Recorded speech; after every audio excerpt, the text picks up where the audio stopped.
Hi everyone, my name is Michal Hucko and welcome to my YouTube channel. In this video I'm going to show you how you can deploy Kubeflow on your EKS Kubernetes cluster.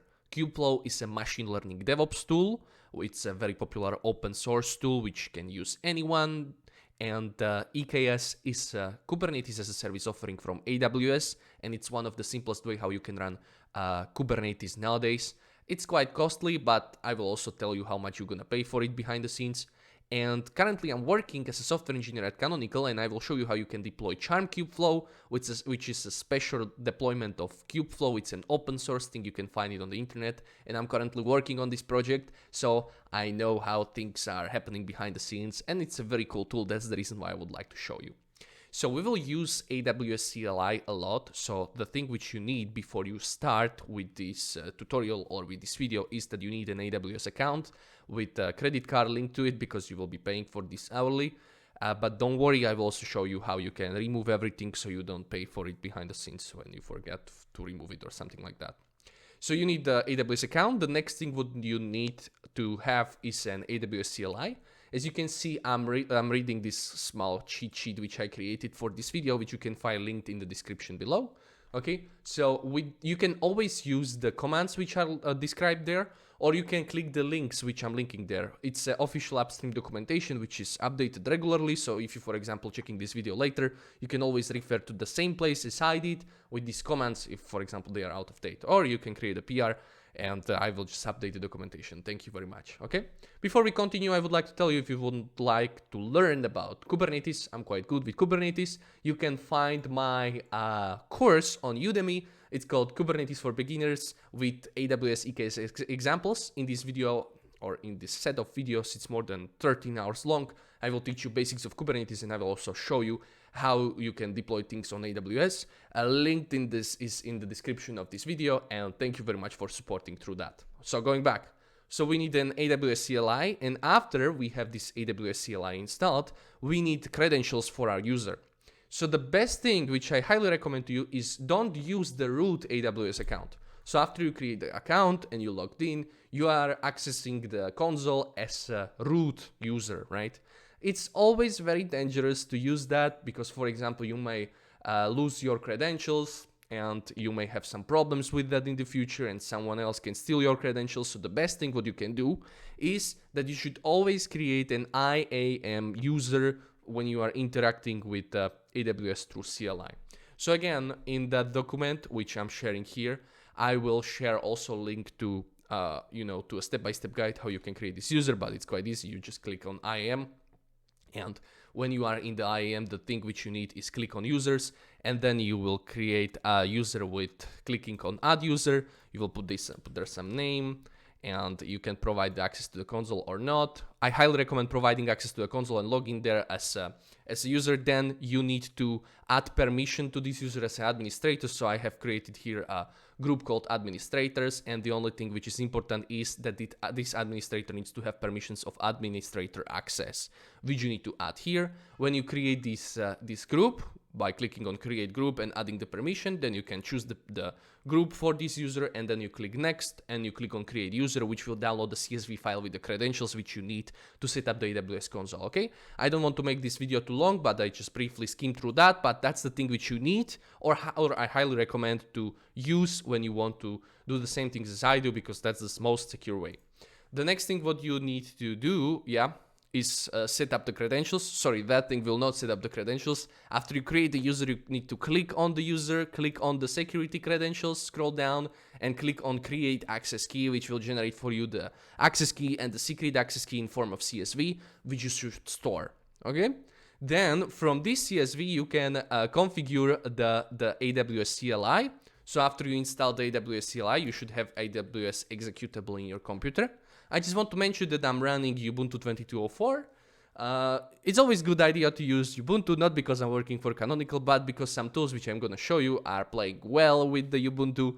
I highly recommend using any Linux distribution if you want, but things are a little bit more complicated on Windows and macOS, and this tutorial is just for Linux, so I'm sorry, but we are DevOps people, right? We use Linux daily, so that's the thing. Yeah, so when you have your credentials with the CSV after generating it from the AWS GUI, you need to run command kubectl, AWS configure. And this will ask you for the AWS access key, secret access key, and the region in which you're gonna deploy things, okay? So access key and secret access key you can get from the CSV, and the region which you choose, which I already have chosen for my account right now, is in this case, I will be deploying things in, you can see there is a drop down in the right top corner, which you don't see because I have there my big face. But the region which I'm going to deploy things is EU Central 1, okay? EU Central 1 in this case. In your case, it can be whatever region you want, but you will need to adjust the steps accordingly. But I'm putting it there because it's closest to the place where I'm currently accessing the internet, okay? The next thing, what you should do after setting up the AWS CLI, where you put your access key and secret access key, is that you need a key pair. So you go to the EC2 console, right? You, in the right top corner, specify the region where you are doing things, okay? Don't forget about that. Then you go to the key pairs, and you generate a key pair which you're going to use. In this case, I'm going to use Kubeflow test key pair, and I will remove this key pair after this video, so don't worry, even if you catch it somewhere, you know, being prompted, yeah, I'm deleting this, and I'm also deleting the user which I'm using right now. So yeah, that's the safest way, because I don't want someone else to use my resources. So as you can see, in this folder which I reside, I have the Kubeflow example key pair, which is the key pair which I generated in that view which I showed you. And for the rest of this tutorial, I'm going to use that. So as you can see, we have set up the AWS, we have configured the AWS, and the next thing what we need to do is install something which is called kubectl, which is a command line tool to interact with Kubernetes cluster. If you're running Ubuntu, you can install it as simple as running sudo snap install kubectl -classic, and then you need to create a folder in your home directory, which is used by the kubectl, so -kube. If you're running something else, go on the internet. I will link here the documentation. I didn't do it here, but I will also link here documentation which tells you how you can install it from source or on your Windows or macOS devices. It's up to you. The next thing what we will use is EKS CTL. The thing is, like, if you are using AWS, you can create EKS from this EKS console Elastic Kubernetes service, right? But we are DevOps people, we like to do things in our terminals, right? That's the reason why there are those handy tools like EKS CTL. If you click on this link, you will be linked to a step-by-step guide how you can install this thing on macOS, Linux, or Windows, which are just copy-pasted here. So running these, we'll install EKS. So if I go EKS CTL version right now, you will see that I have EKS installed 0.124. Well, that's a lot of versions. Well, but that's how they do it. So the next thing what we will do, which takes around 30 minutes, is we are going to create a cluster, okay? So Kubernetes cluster can be created with EKS like this. You will run the binary EKS-CTL saying, I want to create a cluster with the name of Kubeflow. The name here is quite important. For the rest of the guide, I will refer to this as a Kubeflow cluster. You can name it however you want. Then you specify the region in which you want to deploy it. In this case is EU Central 1. If you are sometimes struggling with the name of the region where you are deploying things, if you are in your AWS console and you click on the drop-down, the name of the region is on the right side of this drop-down, okay, so you can just copy-paste it from there and you should be fine. So I'm saying I'm running it in the region EU Central 1, and then this will behind the scenes create a couple of EC2 instances. In this case, it will create 2 EC2 instances, right? And sometimes you want to have the SSH access to those instances, so you need to tell it to EKS. So you are saying, allow the SSH access to the instances behind the scenes. This is important, you should do that. Or you don't have to, but it's good to have SSH access. And then you specify the public key, which you just generated. In this case, it's Kubeflow example key pair, okay? The next thing what you are specifying is the node type. This is the type of EC2 instances which will be running behind the scenes. In this case, we are running T22X large because Kubeflow, the tool which we're gonna deploy on top of this cluster, is quite resource heavy. So T22X large is running around 8 cores of CPU and I believe 32 gigs of RAM. And we are running 2 nodes of that. So 2 instances, 2 worker nodes. This will create just worker nodes. EKS will also create a control plane node, but that control plane node is hidden from you. It's just operated by AWS. You don't see it, but it's there. And you know, you're paying for that. I will come back to this in a second. Then I specified that each node should have at least 100 gigs of disk space of type GP2, and I'm running version of Kubernetes 1.23. It's also working on higher versions like 1.24, and I believe it should work, on 1.25, but we are testing it there. If you want to be 100% safe, just run it at 1.23, but yes, we are also supporting 24, 25 coming, and the next things, right? It's not up to date with the latest release of Kubernetes, but we are making a lot of effort to make it work there. Okay, so now coming back to the costs. If you can see, here is a note saying that you are paying hourly for this, and please be really careful about that. You're paying for each T22XLR instance $0.32 per hour, okay? And you're running 2 of them, plus you are paying $0.10 per hour per each EKS cluster. That's for the control plane. So together it's like 0.79, I don't know, dollars per hour, which is around $20 daily. So if you forget running this for a month, you will pay $600, okay? If you forget about it for a year, you will pay a lot, okay? So just keep this in mind, okay? Things are expensive here. Then this command, when you will run it, it will take around 20 minutes to execute. As you can see, I have executed it like 15 minutes ago. Before here, I put it, so we don't need to wait, but still I need to wait until it's finished. I just wanted to show you how things will look. So you need to run this and keep it running. You will not press Ctrl C because that will make things worse. So you can see then it will output some things. Behind the scenes, AWS's CloudFormation template is being used to deploy this EKS cluster to your environment. You can always check it here if you go to the GUI and you put here CloudFormation, and it will take some time. You can see that 2 CloudFormation templates will be created. One is for EKS CTL Kubeflow cluster, and then a node group of EC2 instances is created also. So you can see one is already done, but the second thing still needs some time. So I will now pause this video and I will come back to you when this thing is deployed. So just leave it here and wait while everything will be deployed. Okay, so I'm back, and as you can see, it took from 10:24 to 10:40. Well, it's 16 minutes. So now we have a EKS cluster set up. As you can see, kubectl command should work with home. That's the name of my user in my computer, kubeconfig. So the kubeconfig has been set up for us. So now if we go kubectl get nodes, we will see that we have 2 nodes set up, okay? With the version of 1.23. Perfect. So everything is set up. If you want to double check, you should go to the CloudFormation and you can see that these 2 things are created. Yeah, always. Here you will see that things are created, and then you can go to EC2 view. Make sure you are in the same region as I am, or as where you have created your instances. And then if you click on instances running, you will see that Kubeflow node group instances are here, T2X large. Things are looking great. We have our cluster set up. Now the complicated part will come in. Because we want to use Kubeflow on top of this Kubernetes, we need to have an EBS CSI plugin. So we need to be able to create persisted volumes from a default storage class, which should be of kind GPT in this case. GP2, sorry, I'm just confusing with that artificial intelligence thing, right? Yeah, so here is a link how you should create it. It has 3 steps, which I will do right now, and those steps are listed here below, which, you know, if you want to read this link, there is a bunch of stuff, but this is just, you know, the commands which you need to run with the names which you set up with me. So the first thing is we need to create an IAM OpenID Connect provider for our cluster. So you need to run this command.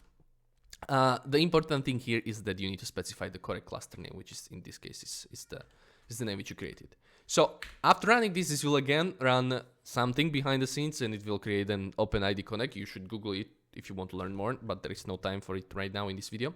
The next thing is that we need to create an IAM role for our service accounts, which is again this EKS thing. Again, the important part is that you specify the cluster name correctly, and that's about it. You just copy it. You can find a link in the description below. This will again run some CloudFormation template. So if I go back, CloudFormation, it's not that long in this case, so we should be fine. But you can see a third thing is being created here. IAM role for service account, right? So just wait until this is finished. It can take a couple of minutes, but not that long. And the last step which we will run is that we will enable Amazon EBS CSI container storage interface add-on for the EBS, which we will later use for Kubeflow deployment, okay? So as you can see, this process is quite long. That's the reason why you need the good DevOps engineer in your team, right? Because we are not paid for nothing, right? We are doing these things behind the scenes, okay? So now this command was executed, so now we just need to run this command. Oh, here I almost forgot. Here you need to put your account ID, and account ID may be different for everyone. So how you can find your account ID? Well, if you are logged in as the user which you created, in the right top corner behind my face, which you don't see because there is some secret information, you can click on the drop down, right, which has the sign out option, and then there is the account ID in the first line. The account ID has like 12 digits. Copy the account ID, there is a button for it, and then paste it here, right? So I go here, and I will paste it here, but I will not show you because there will be my account ID, which I don't want you to see, okay? So just paste it there and execute it. So I will do small cut, I will paste it there, copy it, and run it in a terminal. Okay, so now the add-on is enabled, and we want to test it, right? Because I know you will write like, oh, things are not working, but maybe you have set up the add-on wrongly, right? So there is a small application which you can try to deploy. So run this command, it will clone some small application, which I already have there. So I go to that location, which I just git cloned, and then I will just apply all the manifests, which will deploy some small stuff into my cluster, okay? So now if I go kubectl get pods, right, you should see that there is one pod. I can just put on watch, and in a couple of seconds, if you set up the container storage interface properly, this app should go into a running state, but we will give it a couple of seconds, right? So behind the scenes, if you click, this application is just is just deploying. Yeah, it's going to examples, and that's the dynamic provisioning, and it's just deploying a pod with the storage class and with the persistent volume claim. Persistent volume claim will be bound to this EBS storage class, which CSI we just deployed, and we are just testing if we can create volumes in our cluster, because by default you cannot, okay? So, but as you can see, it's running. So now I think we set up everything properly. We just can check the PVs, right? The PV was created, it's bound, it's of type EBS claim, it's of capacity 4 gigs, and that's it. So this is how we evaluate the things that are working correctly. So now you can remove the application. If you come back to the steps which I provided, there is a delete manifest command which you can run, and this will delete everything from your cluster. Fine, so we have now a Kubernetes cluster set up properly with EKS. We have a working storage class, default storage class, right? So if you go like kubectl get the storage class, you can see that storage class is default GP2, type of GP2, and it's AWS EBS. If you want to learn more about Kubernetes, again, I highly recommend my tutorial, my class on Udemy, where I teach you stuff, but I believe if you're watching this video, you have some background in the Kubernetes. So next thing what you need to do is deploy Juju. Juju is a charmed operator framework, which is an open source framework that uses charmed operators to deploy cloud infrastructure and applications, right? So this is like a really handy DevOps tool developed by Canonical, where I'm working in, which we use to deploy things. We will use Juju to deploy Kubeflow. And if you want to use Juju, you can think of it, Juju will be running inside my computer, will be talking directly to the Kubernetes cluster, and will be deploying things in the Kubernetes cluster. So the first thing what you need to do is actually install the Juju with the command sudo snap install Juju classic. We'll put the password, and I have Juju installed. So if I go Juju version, you will see that I'm running 2.9.42. You can run version which you want. Juju 3 is coming, right? So the next thing what you need to do is you need to tell Juju to talk to the Kubernetes, right? In this case, we will be redirecting Juju to the Kubernetes cluster which we just created. And we can do it with the command Juju add k8s, add Kubernetes, and the name of the cluster which we created. Okay, so we copy this, and now we add the Kubeflow cloud. The next thing what we need to do is we need to create a controller inside the Kubernetes in the AWS, which will then deploy the Kubeflow, okay? So that's a Juju controller, and you can bootstrap a controller with the command Juju bootstrap. And I'm saying, please bootstrap a controller with the name Kubeflow controller in the cloud Kubeflow, which I registered in the previous command. And I don't want a graphical user interface. So this will now install Juju controller inside the Kubernetes. It can take a couple of minutes, but basically after that, we can deploy Kubeflow.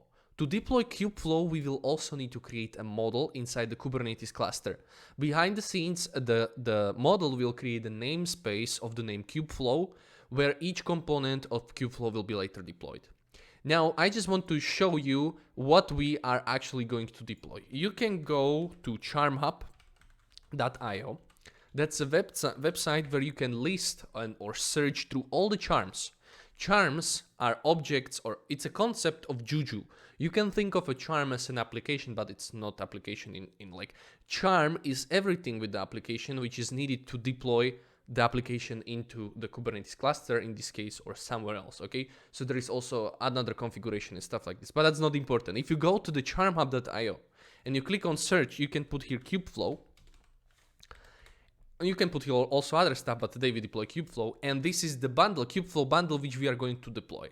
So Kubeflow bundle comes with a bunch of stuff. If you know Kubeflow, you know that it consists of lots of small applications, small of microservices which are needed to run it, and we will deploy this thing. I just wanted to show you what are the available versions. If you click on this drop down, you will see that there is this is called channel, and there are different channels which you can deploy. We will be deploying in this case 1.6 stable, but I wanted to tell you that right now, as of right now, around 8 March, the 1.7 beta was released, and soon 1.7 stable will be released.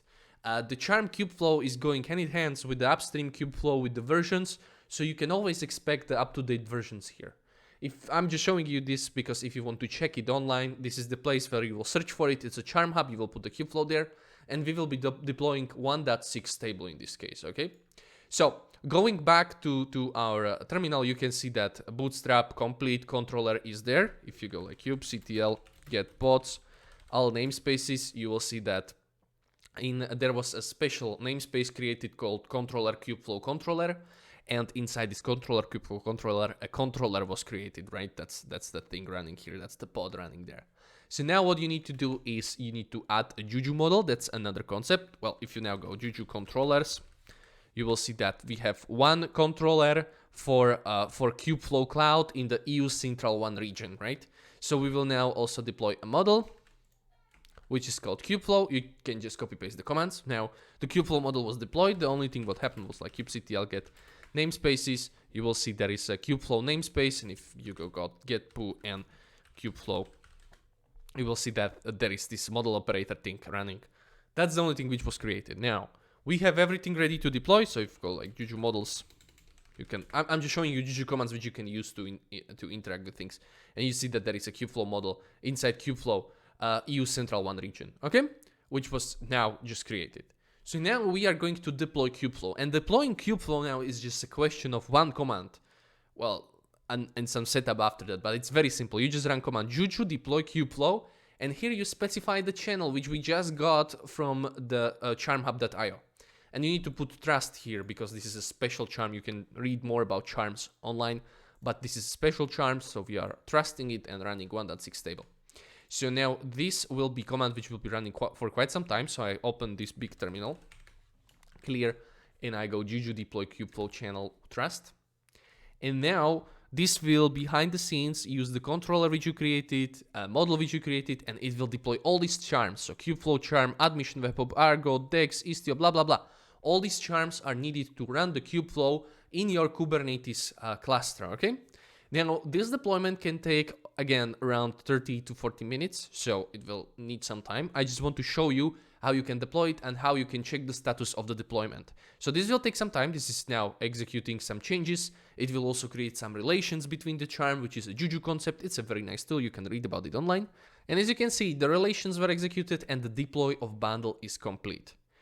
Now, behind the scenes, the Juju controller inside our Kubernetes cluster is now deploying these applications. It takes time, of course, because there's a lot of applications, right, which are connected with Kubeflow. You can check the status of deployments with running command Juju status, and you can like periodically watch every 5 seconds how is the status going. So I highly recommend running this, and you can see there is a bunch of things happening, right, if you scroll to the top. There are some applications, there are some units. Now what we need to do, we need to wait until almost all of these applications are in active state, okay? So I will pause this video and I will come back to you when almost everything is in active state. Just want to mention there is like a known problem. Sometimes this TensorBoard web application can go into status waiting, saying that it's waiting for some gateway relation. I have a small fix for that. I will come back to this later if this will happen, okay? So now we are just waiting. This can take up to 30-40 minutes. You are just running this behind the scenes and you are waiting until this is in active state. So I will come back to you in a bit. Now coming back to this, you can see that most of the components are in the active state, but as you can see, TensorBoard, also KFP is having some problems, but TensorBoard is saying waiting for gateway info relation. This is a known bug which we have and should be fixed later, also in 1.7, but for 1.6 table, you should run this command, which you can find in the tutorial linked in the description of this video. So I will run this command and this will dispatch a special event in Juju, which will create kubectl get gateway all namespaces. You will see that in a couple of seconds, right? This will create this Kubeflow gateway, and after a short period of time, this should also go to the active state, but it's not the showstopper. I just wanted to mention that, okay? So now we will just wait until the KFP wiz will go to the active state, and then I will come back to you. Okay, and after some time, now this is all in green. This is what we want. Now we have the Kubeflow deployed. Just wanted to mention, in my case, it took around 25 minutes. Just be patient, wait until this is in active state. If you will face the problem with the TensorBoard web app waiting for gateway, you just run the command which I ran. It's linked in the description. Now we should be fine. So what really happened behind the scenes, Juju deployed everything into the Kubeflow namespace. So if you go like kubectl get pod all namespaces, you will see that in the Kubeflow namespace, we have all these Argo, Jupyter, KFP stuff running, right? And the best thing is that we are using the whole cluster, right? This is now spread across the nodes, right? So if you like go like, oh, white, you will see that, right? It's spread across the nodes, right? One it's 148, one it's 203, right?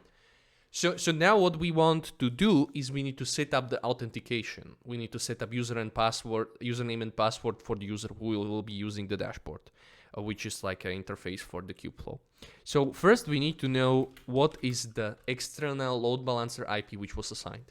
Behind the scenes, EKS by default use a classical load balancer from AWS.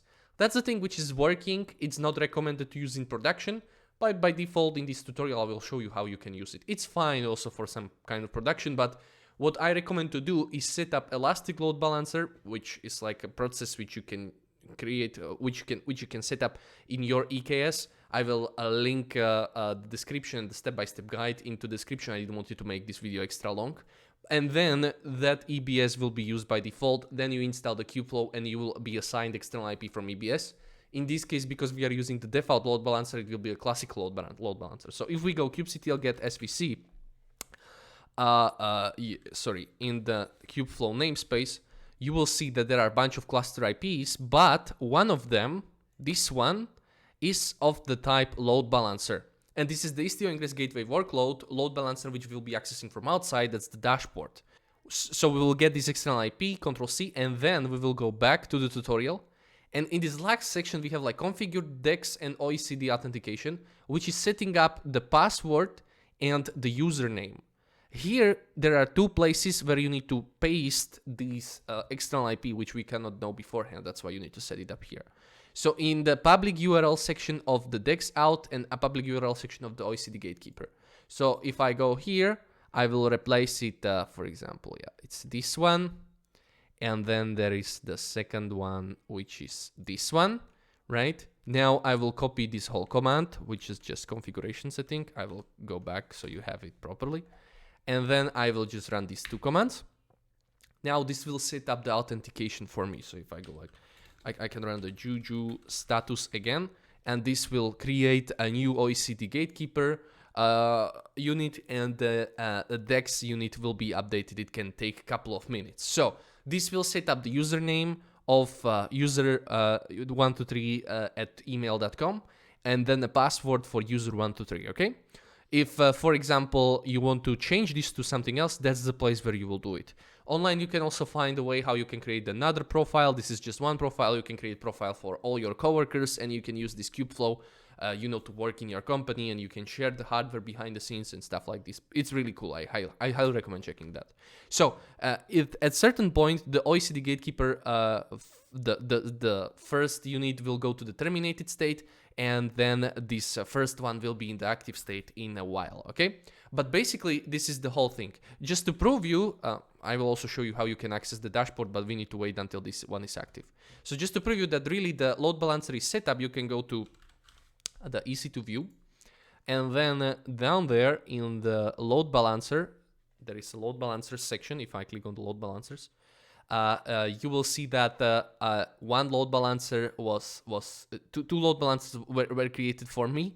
And if I click on one of these, right, for example this one, you will see that it's a classical load balancer, right? So that's why it's kind of a drawback, because by default this classical load balancer is getting obsolete, and AWS recommends to use elastic load balancer.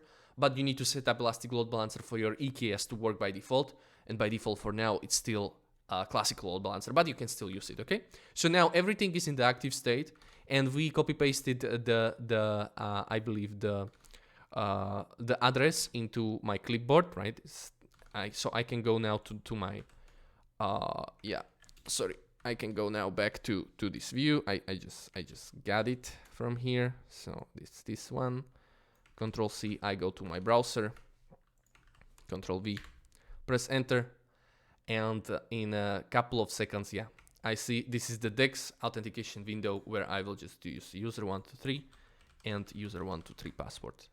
Now, as you can see, this will be a setup process of Kubeflow. Welcome, start setup. This will create a namespace for my current user, which I just created. If I press finish, now I have the whole dashboard view here in my Google Chrome. I can create notebooks, for example, a Jupyter notebook. If I click on notebooks, I can create a Kubeflow example notebook, Kubeflow example, right? I can assign how many CPU cores do I want for this. I want, let's say, 8 gigs of RAM, and I want TensorFlow image to be used, right? And then I can click launch, and in a couple of seconds, this one should be created for me. Now you can use this one. If you want to learn more about Kubeflow, online are some tutorials. If you would like to see some tutorial from my side, just let me know. I will create something interesting for you. So in this video, I just wanted to show you how you can create this Kubeflow while we are waiting for a notebook. Maybe the question is, okay, Michal, so how do I remove this so I'm not paying for that? The only thing what you need to do is run EKS delete cluster and the name of the cluster. Behind the scenes, the CloudFormation will be removed. Every of the CloudFormation template will be removed. Each of the components of the Kubeflow will be removed, and you won't be paid for anything. If you want to just double check that everything is removed after running the delete cluster, you can go to the CloudFormation view. CloudFormation, and if you click on the CloudFormation, after running the delete, there won't be any CloudFormation stacks, because those are the things which are creating the objects, the AWS objects for you, which you are paying for, okay? So that's about it, right? Also, it's important to mention that when you will remove the cluster, the Juju controller will still be registered, right? So you need to run also command Juju unregister, Juju unregister. I think it's unregister. Juju unregister and the name of the controller which you want to unregister, because the controller won't be there anymore. Just also a more important thing to mention, now because we created user123, a new namespace was created, so kubectl get namespace, right? So for each user in the Kubeflow, a new namespace will be created. As you can see, the user namespace is here for us. Now, coming back to this, you can see that the notebook is ready. I can connect to the notebook, and from here I can do my machine learning stuff. I can train the model, I can deploy the models with Seldon, and a lot of crazy things which are out of scope of this tutorial. I hope you like this tutorial. If you want to make me happy, please, you can join my Udemy Kubernetes course. If you want to see more videos like this, let me know. Just tell me the topics which you're interested in, and I hope you enjoy Kubeflow as much as I do. Thanks for watching. My name is Michal Hucko, and I hope I will see you in the next video.